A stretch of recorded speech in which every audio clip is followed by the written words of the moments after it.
So Vox are angry that Alexandria Ocasio-Cortez's poll numbers are really, really low. And apparently it's because conservative media is waging war on her, and not because she keeps saying stupid things and having ridiculous hysterical fits in the Congress. But if that's the case, if it is the case that it is a concerted and non-stop media war, why are you losing it to the Conservatives?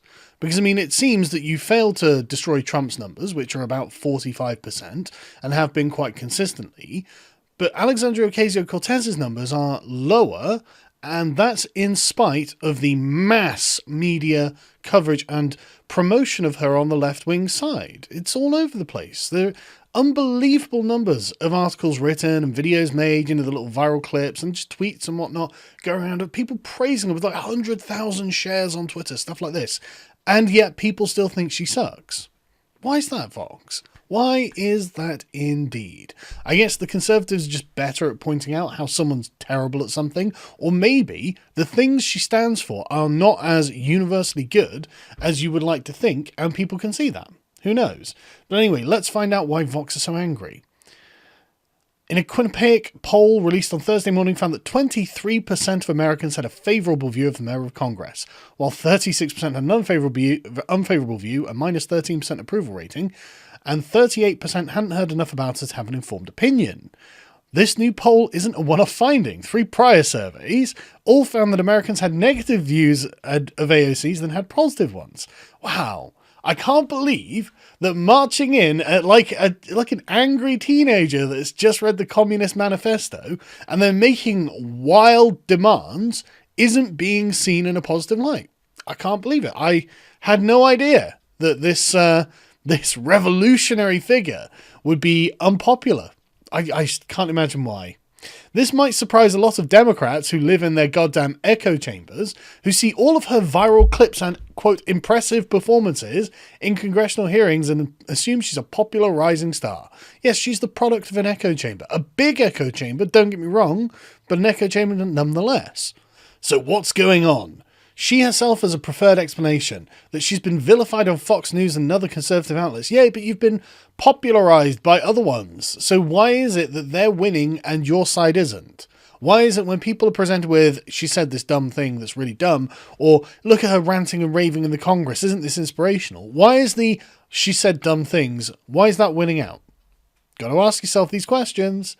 Anyway, if this theory is right, you'd expect to have negative favourables to be driven almost entirely by Republicans detesting her and everyone else not being as familiar with her, and this appears to be exactly what's happening.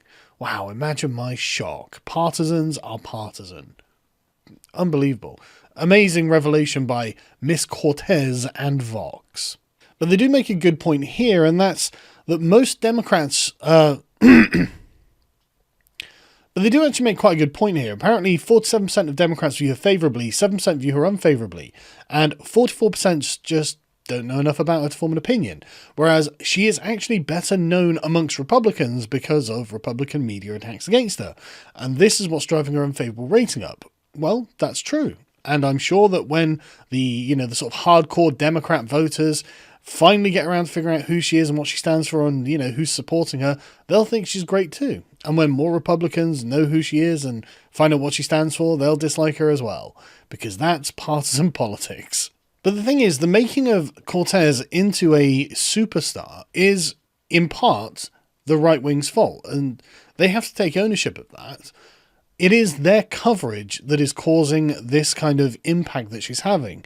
And she apparently got significantly more Fox News coverage than fellow Democratic Socialist Bernie Sanders. But that's because Bernie isn't a giant asshole. He is actually willing to talk to the opponents. And that's something that gets him excoriated, isn't it? How dare he have positive feelings towards some Republicans, even if he disagrees with them? Well, Cortez hasn't got that problem at all, has she? She loathes the Republicans. They, to her, are the first in the gulags. They're the ones in the way. They're the ones that are going to be shot on sight when the revolution comes. But seriously, you don't need to be afraid of Alexandria Ocasio-Cortez. If she was saying something that had real, not just moral force, but factual accuracy, then she'd be a lot more scary than she is, but she's not. She's just essentially the sort of cheerleader for the most radical left ideas. She's going to present them in their purest form as a kind of priest for the far left, and she's going to say all of the right things. She's going to read from their holy book. She's going to go on about climate change and patriarchy, misogyny, all these other like canards that the far left have, and they're going to cheer because that's what they want to hear, because they're the things that they believe. And it's only going to resonate with those people because, frankly, I think that a lot of her worldview isn't really based in reality, because, you know what, factual accuracy is apparently for right-wingers. So, but moral accuracy, moral correctness, that's the important thing. But the thing is, I don't even think that she's morally correct. I don't think that just giving people stuff for free is the right moral thing. I don't think that abolishing ICE and opening the borders is the morally correct thing to do. And so basically, if you want to go against Cortez and her ideas, don't bother debating her on a policy level or on a factual level. She doesn't care. Her feelings don't care about your facts, and that's her message, and that's the inspirational message that she's giving to her fellow Democrats. Our feelings don't have to care about their facts. It doesn't matter. It doesn't matter, because what she'll do is just distill the pleasure that they get from promoting what they believe to be like a utopian ideal and supporting this and being morally correct, having, quote, the correct politics, and she'll just continue to sell that to them. And that's not like a grift. Obviously, she believes this, you know. Like, I know a lot of people on the conservative wing at the moment saying, well, she's just an actor or whatever. No, don't be silly. She believes these things. These are genuine convictions of hers and of the people who follow her. They're just not very well thought out moral convictions that will lead to essentially the degeneration of the societies and the sort of communities that they're actually trying to help. Because sometimes tough love is what is required. Sometimes you have to be firm with people and say, well, look, you have to do this on your own. And honestly, the things that she's suggesting will go run completely counter to that and continue making the situation that she's trying to help worse, which is why the Democrat-run cities that are full of minorities suck balls, whereas the Republican-run cities are really good, you know, as general rule of thumb. And it's really weird how that is, isn't it? It's really weird that if you just treat people like children and as if you're the loving government parent, you don't actually improve their lives, because what you're doing is infantilizing them and not turning them to adults, functional, useful, productive members of society. But they won't learn. They won't listen, so they're going to have to learn it the hard way.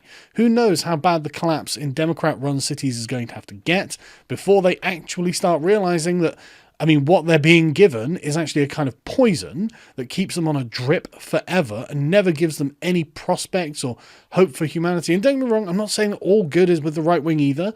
There are definitely problems. I mean, like, for example, I still think universal healthcare is a really great idea. I still think that a social safety net is a necessary thing, but not when applied to everyone in the world by illegal immigration or just mass immigration. These things, if you want to have some kind of social programs from the government, that's fine.